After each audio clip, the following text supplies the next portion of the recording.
Right, on the WTA now. I mean, there's some crazy, uh, crazy good picks, and also a lot to talk about for WTA. We can start off then with the Grand Slam match of the year. Cam, do you want to go first?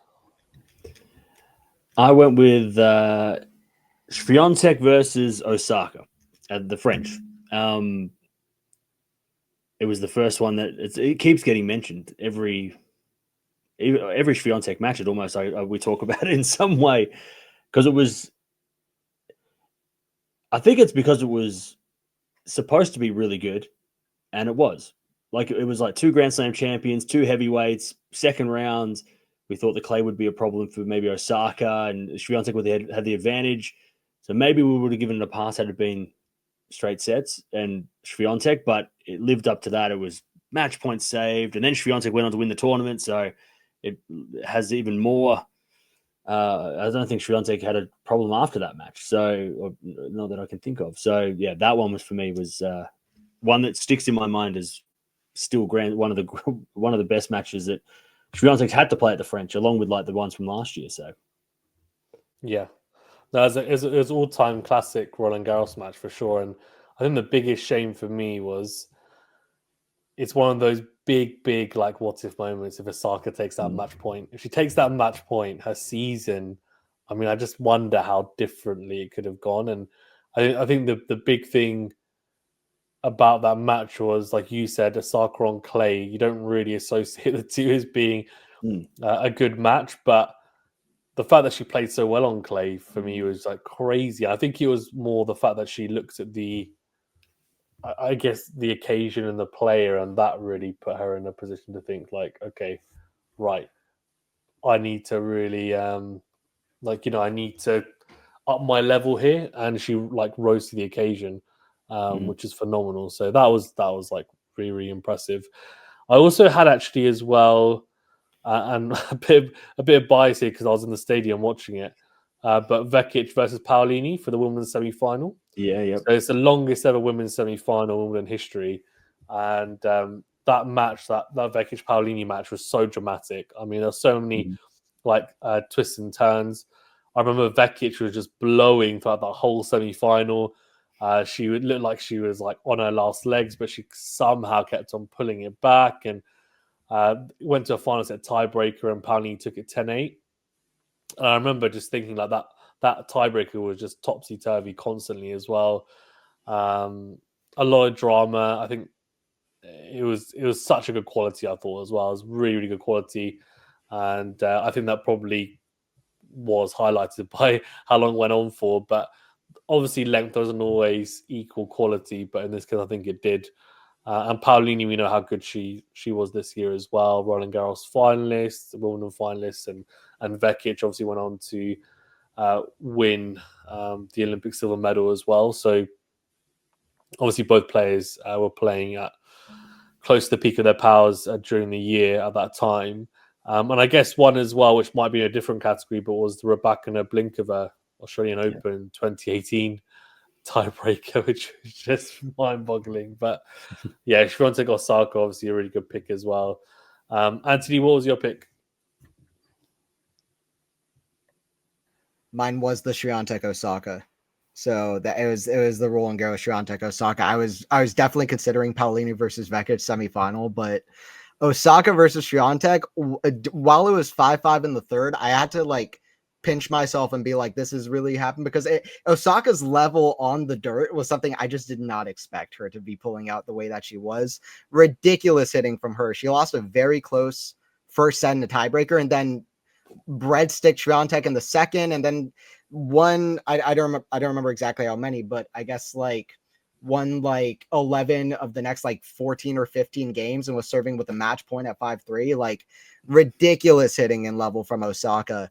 And yeah, just amazing, that Swiatek was able to save the match point on Osaka's serve. She had a backhand return cross court that narrowly scraped the net.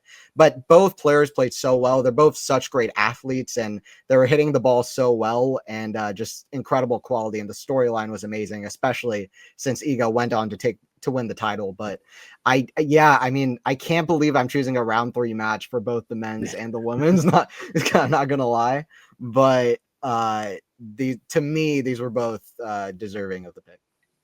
Yeah, no, Swiatek Osaka, I think definitely with the drama and also the what could have been as well. Yeah, I was saying to Cam that who knows what could have happened with Osaka's season had she taken the match point. But yeah, I mean, Swiatek, fantastic champion, went on to win the tournament and really bounced back in fantastic fashion. But the level on the clay from Osaka or something, even when she was playing her best, I don't think she played that well on clay that many times. If we're talking about the level that we saw from her, so that was a real positive, I thought. And look, we know how dangerous she's going to be on hard court because she's won 4 slams on it. So even after a comeback, surely she's going to do something at some point at a hard court slam, you'd hope. So WTA match of the year, so non-Grand Slam match. What do you guys have, Anthony? I had Sabalenka versus Swiatek Madrid final. Actually, for me, it was the second year in a row that I picked the Madrid final. And between Sabalenka and Swiatek for second year in a row. 9-7, third set tiebreaker. Iga saves 3 match points. Both women pretty much at the peak of their powers. Honestly, Sabalenka was playing unbelievable. Iga, I felt like, was playing also crazy good, but I didn't feel like she was that comfortable with how well Sabalenka was playing up until like midway through the third set. And then Iga started dictating more. And then at the end of the third set, it was just the drama was at a high, the quality was at a high from both. And it just, you couldn't overstate it. I have a stat that I think is pretty crazy. Iga with this match win actually continued a 76-0 record when winning the first set in the WTA 1000 by saving those 3 match points, which just shows just how crazy good Iga is and how she's able to fight through this kind of situation time and time again. But this has got to be one of the craziest that she's ever fought through. Is incredible. And I think that it's probably going to be a consensus pick match of the year, maybe. Yeah, for me, definitely. Cam? Yep, that's my one as well. I think as soon as it happened, like once it got to the tiebreak, it's like 1v2. It's a rematch of last year. Who would have thought we would see it 2 weeks or a week and a half later, but not as good, the rematch on in Rome. But yeah, the match point, I mean, championship points, right? I mean, it's Sabalenka could have won the title. So it was, the stakes were high. It's what we want from a 1-2. It's kind of, it's like, and then, well, we got the Swiatek Osaka match 2, 3, 4 weeks later, but those 2 matches are exactly like going into those matches. There's matches we watch and we're like, oh, those matches are going to be great. And then they don't end up being that way. Or we go like, oh, that match could be okay. And then it becomes this epic. Those 2 matches this year feel like we went in thinking it's going to be great. It's going to be awesome. This has potential to be one of the best matches of the year. And they both delivered. So yeah, I mean, yeah, Swiatek Sabalenka, Madrid final, definitely. And if Sabalenka wins that, then who knows what happens. Who knows if Swiatek gets through that Osaka match? Maybe she remembers the loss to and all that. Who knows what would happen? Again, another what if. But yeah, that's the one for me as well. Yeah, that was a phenomenal level from both, and really, that's such a good match. I mean, interesting to see, of course, Swiatek win her first Madrid title. That was what was really interesting because clearly Madrid with the altitude is going to favor Sabalenka, right? And that's why Sabalenka's been so good at Madrid in the past. So it was interesting to see her fight through it and then get the win. And you just thought she's going to be inspired for Roland Garros. And who knows, if she hadn't won that Madrid final, maybe she loses that match point to Osaka, or maybe Osaka beats. Who knows? That's what I'm saying. And it's those really interesting moments that can make or break a season. And Swiatek is a true champion in that sense to get through it the way she did. So definitely, the pick for WTA match of the year. That isn't a Grand Slam match, that is. Most exciting tournament of the year on the women's side. Cam, did you have one? Yeah, this was a tricky one because usually my go-to answer is the WTA finals, but that didn't feel like it. I mean, the final was great, but honorable mention for the match of the year, the final of between Goff and Jung. But I went Wimbledon just because of it had upsets. It started with Sabalenka possibly the favorite pulling out, and then sort of that quarterfinals onwards, we had a lot of 3-setters, a lot of epics, finished the tournament with a 3-setter, which I think was the only Grand Slam final that went 3. And especially after the first 2 being so one-sided, with Swiatek and Sabalenka just demolishing. Yeah, because Sabalenka beat Pegula 7-5, 7-5, didn't she? In this US Yeah, Open. yeah. So I'd say Wimbledon just because it felt like it had everything we want from a Grand Slam. You had the Swiatek losing to Putintseva. You had, Sabalenka not even being able to show up. So you had that kind of, throw that amongst them. Is it going to be Rybakina's year? She makes the semis, and then she goes down in 3, and then Krejcikova appears out of nowhere. Raducanu had a run, and everybody gets excited. When that happens. So there was a couple of quali runs as well. So yeah, that was the first one that came to mind for me. Yeah, no, that's for Anthony. So for me, I went with Madrid. And it's not just because of the final, although it helps out a great ton, but also 5 of the last 7 matches of the tournament, so quarterfinals and onwards, went to a third set. Lots of great epic matches here, including semifinal Rybakina versus Sabalenka 7-6 the third, which I think got overshadowed a long way by the final. But yeah, just a lot of great matches here. Also Goff taking on Keys, Sabalenka versus Collins, Montgomery. There's so many good matches in this tournament. I felt like the men's side was a big struggle.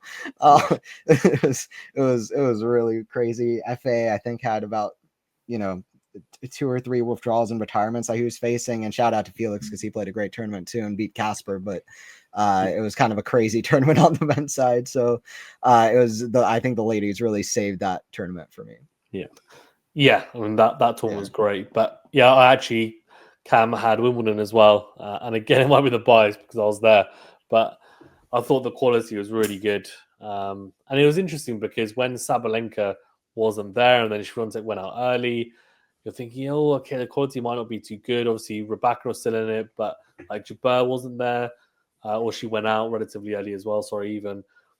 So you're just thinking, okay, like the field's getting a bit crazy. This is looking like one of those old WTA tournaments where someone random's going to win. But the quality was really good, and you had Paolini go deep, and Krejcikova made a resurgence, ended up winning, and all the 3 setters. I thought the quality was just through the roof. And for me, like as someone, and I managed to watch like every match. Actually, I managed to watch all of the second week matches pretty much in the stadium. So an interview, obviously most of them as well, all of them. So like I could see it like up close, and I think I had a real appreciation for how well these ladies were playing. So yeah, Wimbledon for me, I thought was just a standout tournament, and it was interesting to see like Krejcikova made that resurgence and beat Rybakina, because when Rybakina was the last one left, she seemed like she was going to be the one, right? To be, and even though Krejcikova had a positive head-to-head, I think he was like 2-1 or 2-0. I think going into it, I think it was 2-0. But the matches were from a while ago. They went on grass. So you're just thinking, okay, Rybakina on grass. I was watching her practice and just thinking she's hitting the ball so clean, looked pretty relaxed. But yeah, I mean, Krejcikova just pulled out the bag, played some really good tennis, and she's got that crafty, varied game that's going to be really effective on grass, and she's playing her best. So played really well, and obviously little pocket rocket Paolini as well was great, and really good impresses as well. Very, very engaging, and gave a lot of time. So yeah, for me, Wimbledon as the tournament of the year. WTA most impressive tournament run. I can actually go first in this one. So I gave it to Coco Gauff for WTA finals. And I don't think it's recency bias, because if we go through her run, I know she lost to Krejcikova. If you look at who she beat Pegula, who she had a losing head-to-head with going into it. Swiatek, who she had a very lopsided head-to-head with in favor of Swiatek. She then beat Sabalenka and beat Zheng. So that's like phenomenal. I mean, we're talking about. I mean, that was just so impressive. I mean, I don't think she could have had a harder run, in all honesty. So, yeah, I mean, I think for me, like Coco, for me gets my vote on that one. I don't know who you guys picked Anthony, do you want to go first? Yeah, so I also went with Coco at the WTA finals. Not only did she beat Iga and Sabalenka, but she beat them both in straight sets as well, which is very impressive. And then obviously Zhang, what a crazy, you couldn't have had a crazier match to end off the season. It was absolute chaos. So you love to see it. Mentally so tough, some great comebacks, so quick. Coco is so fast, such a good athlete. And, it's just deserved when she can beat Iga, who she has such a tough time against a lot of times in straight sets, and then follow it up with a final as crazy as that. It's hard to beat that anywhere, like all season. WTA finals, I think, is designed to have some of the craziest and toughest runs that you can have. So Coco definitely deserved the title at the end of the year. Yeah, I'm going with that as well. I was tossing up like Zhang at the Olympics was another one that I was thinking about. Beat Swiatek for the first time on clay. Breaks the streak at Roland Garros for Swiatek for 3 years of not losing there. But yeah, Goff, like you said, I think she's the youngest player to beat the number 1 and 2 in a tournament, or at the WTA finals. WTA finals, yeah. The WTA finals. The loss to Krejcikova also, you kind of go, well, she already was in the semi, so she's probably thinking, I don't need to worry about this. But the way she beat Swiatek, like the first time when they played, when she got the first win against Swiatek a year ago, there was that it was a lot closer. I can't remember if it was 3 sets or not, but she won the first set close. This one was just like, all right, well, what's that head to head? I mean, she hadn't won a set outside of that one match that she'd won, and then all of a sudden she just demolishes Swiatek from out of seemingly nowhere. The Pegula match, I thought that would be a dangerous match for her to possibly lose.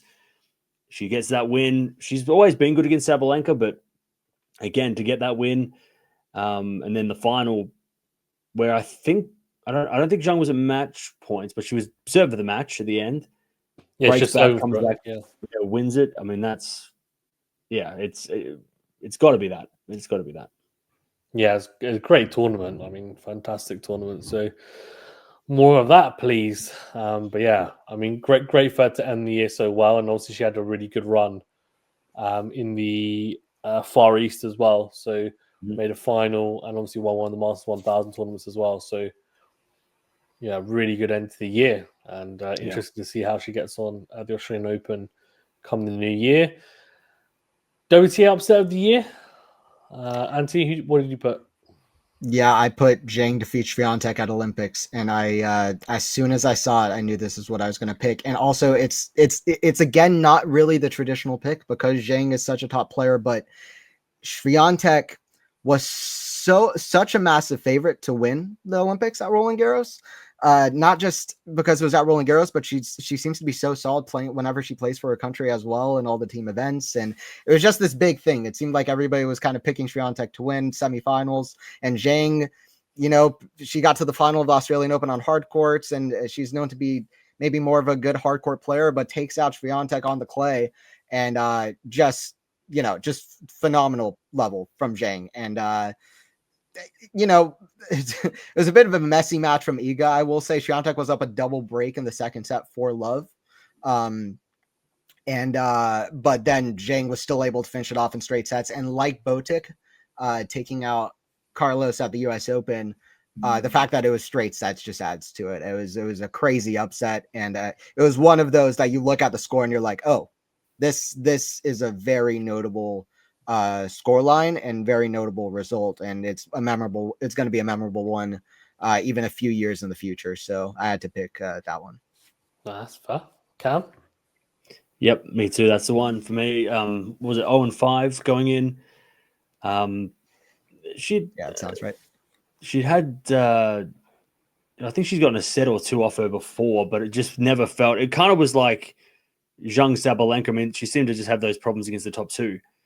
But then to beat Swiatek in the place that she is best, like that, the queen of clay, if you want to call Swiatek that, over the last few years, to beat her at the Olympics when, we know how big winning gold is for every country, but like for China especially, I mean, they're one of the big.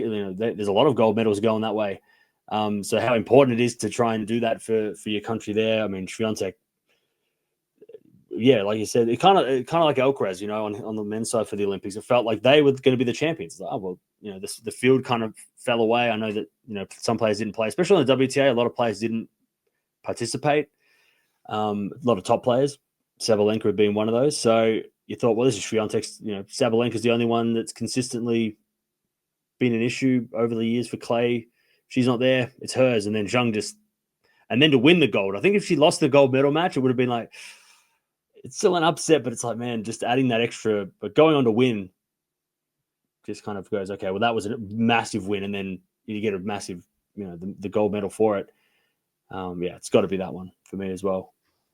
That's fair. No, well, that's decided. Upset of the year is that Zhang beating Swiatek at the Olympics. I'd put Blinkova versus Rybakina at the Australian Open. Okay. I thought that was a big one. 2018. I think obviously it's remembered because it was such an epic match. But I mean, I didn't see Blinkova being Rybakina to be honest. At the Australian Open, given she'd made the final the year before and to lose early as well. But yeah, I get the Zhang Swiatek scenario because I mean she's just so dominant on clay. Iga and Zhang, as you guys mentioned, struggled with Iga going into that matchup. So why would you think it would change? And very resilient performance, I think, from the Chinese player. Most outrageous moment. I feel like these are going to be hilarious for the WTA. Cam, what was yours? Yeah, I struggled to find a different, funniest, outrageous. I went with what happened last week with Swiatek, just to kind of, because that's the only thing that came to mind, seeing that I picked the Sinner situation. And again, Swiatek being whacked with a 1 month ban, it was outrageous last week. I couldn't think of many that I couldn't put it, like I could have made it as the funniest moment, but maybe you guys could. Maybe you guys have got more outrageous moments that I can remember. I've got one that's related to Swiatek, and it's actually to do with the Olympics, and it's when Daniel Collins confronted Swiatek and told her to stop being fake after retiring in the Roland Garros match, and then doubled down on it in the press conference as well. Until recently, which has now been quite a few months on, and she said that I think she tried to apologize without actually apologizing, which is very Daniel Collins-esque, and said that, sometimes you want to act a certain way, but you don't always. Like, I think she's something like you kind of fall below your standards or something, which is basically her way of saying, I shouldn't have done that, I'm sorry, but in a very roundabout way. Very, very Daniel Collins-esque. But yeah, that was really outrageous and very strange. I mean, Swiatek didn't know what was going on. She was just so confounded about it. But yeah, it's quite funny. Anthony, what was yours? Well, funny enough, I actually go with a Daniel Collins moment, but a different one. I just go with the fact that she said she's going to come back next year. Because she was saying she was retiring all year, so I just thought it was pretty outrageous when I heard it, because I almost couldn't believe it. I thought it was pretty crazy. You have a big farewell season, and it's talked about every event you go to, and then it's like, oh, actually, I'm coming back next year. WTA is all the better for it. Like, she played a great season. She won, was it Miami? So I couldn't believe it, but I think the WTA is better for it, and it was just quite funny to read that in the news. I couldn't believe it. Well, the funniest is that she kept on telling all the reporters, like, whenever they asked her, like, are you sure you want to retire because, you're playing so well? And she would just shut them down with disdain every single time. Like, you wouldn't ask a man this. You wouldn't. She was really going for them. I was just like, oh man, fair enough. Like, okay, I couldn't believe it when I saw that she was playing again after all of the talk the whole year. Yeah, well, things after a while, I was like, fair enough. Like, you weren't getting asked it, but then when she said she's coming back, I'm like, yeah, but now it doesn't quite have the same effect. You telling them constantly, and obviously there was the moment where she lost at the US Open, and they were going to give her flowers, and she just walked off and didn't even bother acknowledging it. It's classic. I mean, I was like, what's going on? I feel like she's got loads of moments. It was a crack up. Anyways, I think the most outrageous moment can go to one of those. We can share those round. WTA funniest moment of the year. What do you guys have? Cam? Do you have Yeah. one? You guys go. I'm Yeah, so I just had Iga being scared by confetti after winning Madrid. It's just a silly moment that I thought I enjoyed it. She just won one of the best matches ever. Just showed off her personality right after this epic Classic. match. That's Big so boom. funny. She was scared. I laughed out loud. I was like, that's a fun moment. I had two. I had they're both from Wimbledon because the ones I remember the best. But it was Vekic as she asked in the press conference if we were going to ask about her bangs after getting a haircut. And it was like so random. Like there were people asking about the tennis, and then like at the end she was just like she'd obviously had a haircut, she got fringe done or whatever, and it's like mid tournament, and she was asking like, "Oh, are you guys gonna ask about my bangs?" And we're just like, she was cracking up. I was like, "What's going on?" Like, this is such a random comment. And then I think Cam, I mentioned this to you and Anthony, you're probably aware of this as well. But this is more of a like, I guess, insider scoop, and people wouldn't really know about this unless you listen to one of the podcasts. But it's Kalinskaya bringing 6 bodyguards to a post match 1-to-1 interview with us at Wimbledon. Which I think is just like it could be outrageous to be honest, but that was hilarious, and yeah, I mean that was absolutely crazy. And luckily, I wasn't the one doing the interview, so it's fine. I wasn't the one who was completely pooing my pants basically whilst I was sitting there trying to ask this tennis player questions while she has 6 bodyguards around her. But anyway, That's outrageous. I never heard that story. Yeah, I'll tell you about it 6 more in detail bodyguards. later. I'll tell you more about Okay. it in detail later. Great. But yeah, that was funny. WTA Most Improved Player of the Year. I think there's a few. I can go first with this one actually. I gave mine to Jasmine Paolini because I know she's had some moments in her career, but at 29 years of age, I think it's fair to say it was a big breakthrough year. You know, she was really, really good earlier in the year. Won the Dubai Masters 1000 tournament, her first ever, and then obviously finals at Roland Garros and Wimbledon. I know we're mainly talking about singles, but obviously she won the Olympic gold in doubles as well. So won the Davis Cup as well. Davis Cup, the Billie Jean King Cup, which is obviously the equivalent with Italy. So she's had a really good year, Jasmine Paolini, and I think she's clearly hit a purple patch. I'm hoping she continues to play at this level going into 2025 because she's an extremely exciting player to watch and a great personality. So that was my pick. Anthony, what was yours? I also went with Paolini. 2 slam finals on 2 different surfaces. She won a WTA 1000 on another surface that wasn't the ones that she got to the slam finals on. And just incredible, like fighter, like so many moments where I thought she was down and out and she just kept fighting and found a way out. And a prime example is that Vekic match. I'm actually quite happy that happened because people should remember her in that way when they remember this season, because she fought out of so many moments. Even Dubai, I think she faced a match point, was down a set and maybe 5-2. I can't remember the match or the player, but that was a really great show of her comeback and fighting spirit as well. And she went from number 30 to number 4 in the world. So obviously she was already a good player, but now she's absolutely elite. So, throughout the season, she had just 89 aces, but whatever gets the job done. It's more about her consistency and her quickness and speed around the court, and just very good from the back of the court. And she's been lovely to watch, honestly. Great year for her. Yeah, I agree. Cam? Yep, Paolini for me as well. It's hard to go past the 2 finals and the 1000.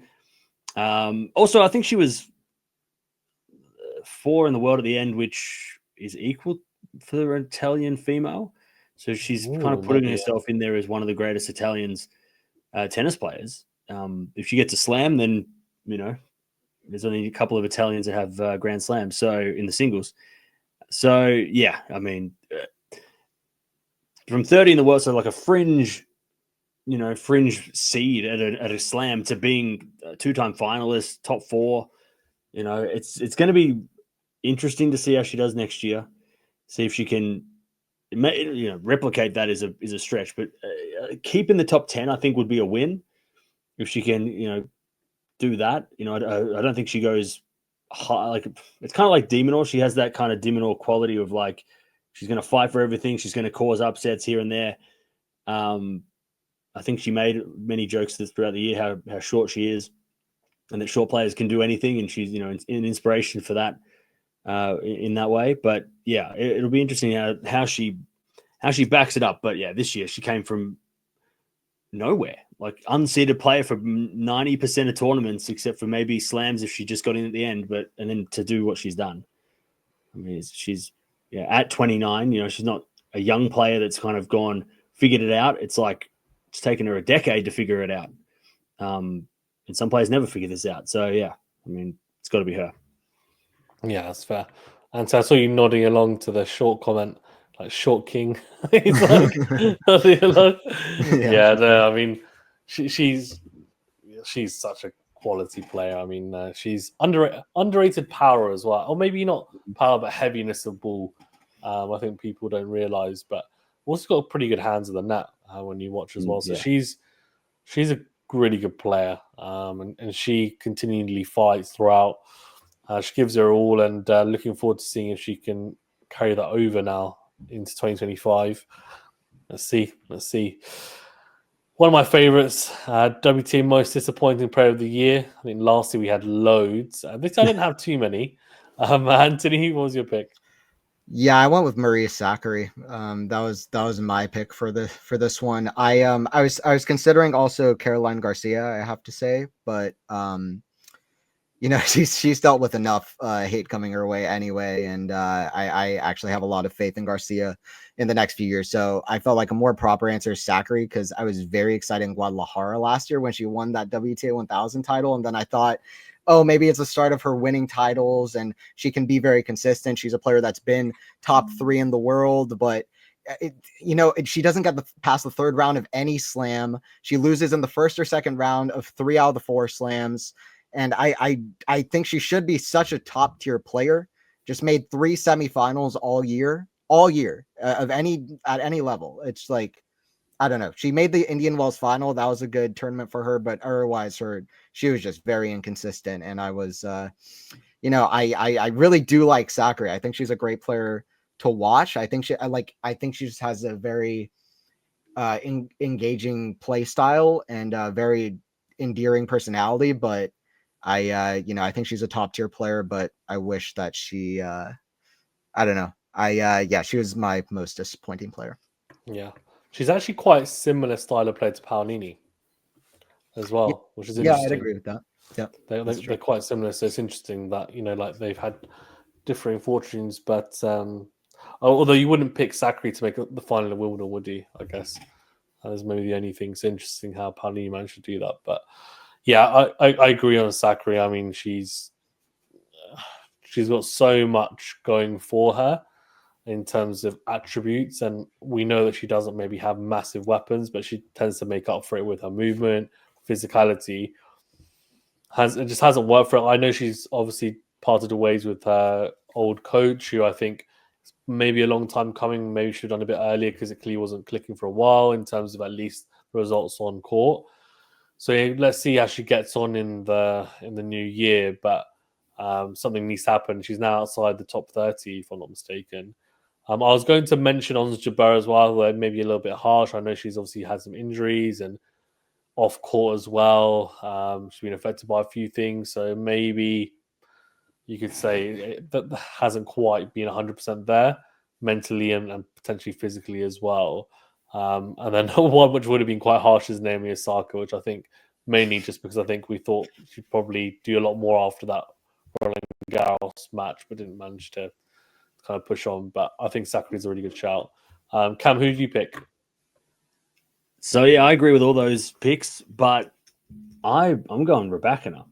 And maybe not her fault because her body lets her down, but I picked her to win the Australian Open this time last year. She bageled Sabalenka the week or 2 weeks earlier.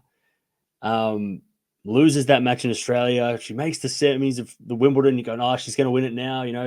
Krejcikova wins 2 slams before Rybakina. Who thought that was going to happen? And then she kept pulling out. Like I feel like I was just disappointed every time I'd wake up or I'd be doing something, and then all of a sudden it's like, oh, Rybakina's pulled out of another tournament, or Rybakina's not playing the 3rd round match of this or that. And I'm like, she just kept, and again, maybe harsh because it was her either being sick or her body was letting her down. But I was expecting her to be among the slam champions and pushing for number 1, and it just didn't happen. And maybe she's only good for the first half of the year. Maybe once Wimbledon ends, then you kind of got to think, well, she's not going to go for 12 months of the year. She's only going to be a first half of the year player. She did well. She makes the final of she won Abu Dhabi. She was like a bit of a 500 beast for a little bit at the start. Gets to the final at Doha, I think it was. Lost to Swiatek in a close, awkward, weather-wise match. Stuttgart was good. Beat Swiatek on clay. There was all these little moments where I'm like, oh, here we go. No. She just never. She didn't do what I expected her to, so I was disappointed by it because I guess the expectations on her for me were super high. No, I get that. Stop-start season, and they're definitely compounded by injuries and obviously the coaching, quote-unquote, issues as well. And I think she's going to be a real powerhouse next year with Ivanisevic if she can stay fit. I mean, Goran is going to... think about her serve now. If she can improve on it even more, if she can come to the net. One of the big things that I've always thought about her is that she's got a great serve, good power baseline game, but she should be coming to the net more and finishing off points earlier at the net because the movement isn't as good as some of the other players, so she doesn't want to engage in longer rallies. And with her serve, she should be, and I'm sure Goran will tap into that as he did with Novak as well. So interested to see if she does improve going into next year and what changes she does make. But I'm going to side with Anthony on this one with Sakkari. I think she didn't really have any big injuries or potential kind of mental anguish, I guess, throughout this year. Probably should have done a bit better. I get the coaching instability, but at the same time, I feel like she probably should have been placed better than 30. I think it's like 33 in the world, which is not ideal for someone who, as Anthony said, has been in the top 4. So yeah, that's our most disappointing player of the year. Last 2 categories here. WTA Young Player of the Year. Cam, do you want to go first? Yeah, I went with Schneider.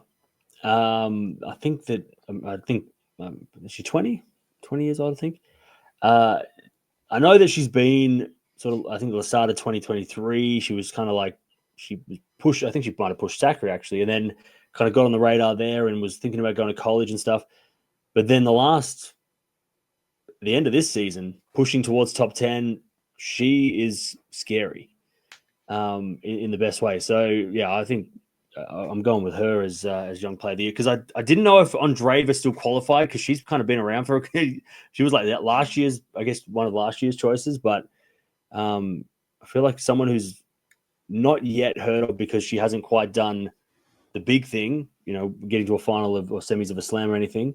I'm going to go with Schneider as my young player of the year. Yeah, Schneider's a good pick. Anthony, who do you go for? I was going to say, well, Mira Andreeva is like 16. I think she'll qualify probably for the next 5 years or so.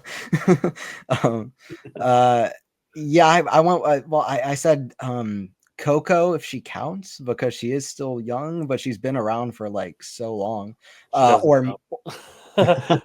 you're a slam win, it doesn't count. Okay, fair enough. Mira Andreeva is the other one that I mentioned. Mira goes from 46 to 60 in the world. Roland Garros semifinals, beats Sabalenka.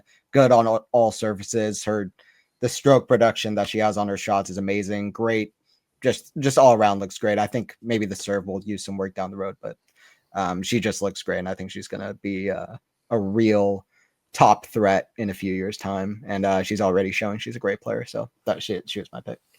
Yeah, no, I agreed. I think Mira Andreeva, as you said, 46 to 16 is a phenomenal jump, and she's so young still. So look, I mean, I'm excited to see how she gets on going forward. The other pick I had was Emma Navarro from 38 to 8 in the world. It's a very impressive run there as well. Sure. But yeah, happy to go with Andreeva. I think she's a real talent. She's figuring it out, that's for sure. That's for sure. In terms of WTA Best Player of the Year, I'm assuming we've got all the same pick, but let's see. Cam, do you want to go first? I feel like this one's tougher than, well, it's definitely tougher than the men's side, but I feel like you could make an argument for the one or two. I went Sabalenka, best player in the world for a reason. But because somebody commented, I think it must have been last week or something, and said you should cut this into two. The first half of the year, Swiatek was the player of the year. The second half of the year, Sabalenka was player of the year. And I'm like, yeah, but, and especially with Swiatek, she didn't play the Asian swing, not because she was tired, because she wasn't allowed. I feel like we're robbed of that. We're definitely robbed of that number one battle going into the end of the season finals. Swiatek had to played the Asian swing, it would have been a lot closer. But I'll go Sabalenka just because 2 slams are more than one. Had Swiatek won the gold, I could have gone with her, but I'll go Sabalenka. Yeah, that's fair. I went Sabalenka as well. I think 2 slams out of the 4, and she's been very consistent generally this year. I think something that you could maybe point towards in the past is that she used to have some dips in form after some tough losses in finals, etc., but hasn't really happened this year. She's been very consistent, which has been a real testament to her character and mental fortitude, I guess, on court. And yeah, I mean, she should have a big 2025 as well. And she's the hard court queen, definitely. She didn't even play Wimbledon this year. And she still finished number one. I know, it's ridiculous. Absolutely ridiculous. So she'll be very dangerous all next year for sure as well. Anthony, same for you? Yeah, I went Sabalenka as well. Yeah, I think unequivocally for me is the player of the year. Picks up 4 big titles, 56-14 on the year, 40-9 on hard courts. And she was hitting the forehand hard before. She's getting even more power on that now this year. I mean, she said she even tweaked that forehand a little bit, and I see it, not rushing into it as much, getting more rotation on that shot. And just so much, it's crazy how hard she whacks the ball. It's like, I mean, that's like, you want to look at the deeper elements of tennis, but if you can hit the ball harder than everybody else, that's a good start for one. And Sabalenka certainly is able to do that. And she's just phenomenally good. And a lot of good improvements on the net, the touch game, which she works on so hard as well. And yeah, I mean, absolutely ridiculous. Yeah, 2 slams. So I honestly didn't expect her to be a 3-time slam champion at this point. I have to say, personally, I didn't expect that to be the case, but she keeps just proving me, I guess, wrong in a sense of just how elite she is and how she's able to pick up slams. So yeah, very, very good player. And I have to give her the player of the year. And it's going to be interesting to see what happens next year with her. Yeah, agreed. She's also added a really good, a very serviceable drop shot into her game as well, which is something that's so useful for someone who's such a big hitter like her. Adds that variation, that disguise, and also makes people start having to overcommit forward on the baseline and not hang back as much. So, yeah, she's a very intelligent player. She's continually adding and will only get better, I'm sure. Interesting to see if Swiatek can kind of stop Sabalenka from dominating at certain tournaments. Rybakina as well will be able to do. I know Rybakina has a pretty good head-to-head against Sabalenka, and Sabalenka does not like playing her. As we saw in the WTA finals, Rybakina hadn't played any matches since Wimbledon, came into the ATP finals, lost both her matches except for Sabalenka, where she ended up winning. So, yeah, pretty impressive, and looking forward to 2025. Guys, thank you so much for jumping on. Is there anything you guys want to touch on before we wrap it up? I think we covered a lot there. So yeah. Yes, we there was too many not too many different picks this time around. I know. Normally it's like fight to the death. Yeah, we got to go more outrageous picks next time for sure. I think Yeah, like exactly. usually last year it was obviously Djokovic was most of picks for the positive award, but WTA feels like this year's been a lot less surprising. Maybe Paolini the surprise, but Be more Yeah. stable. I feel that crazy. Like Krejcikova winning Wimbledon was a surprise, but not really when you look at what she has done. Yeah. So it's it feels there wasn't Yeah. too many crazy things. It wasn't crazy things off court maybe, but Yeah. I feel like around the time we got that Madrid tournament on the ATP side, I felt like, okay, the ATP side is a bit more chaotic now than the WTA. I think we can put it there. yeah, Sinner's the only yeah. one that we can pick that with certainty, or at least for the most Yeah. part, unless he plays Alcaraz. Yeah, 100%. Yeah. For sure. No, for sure.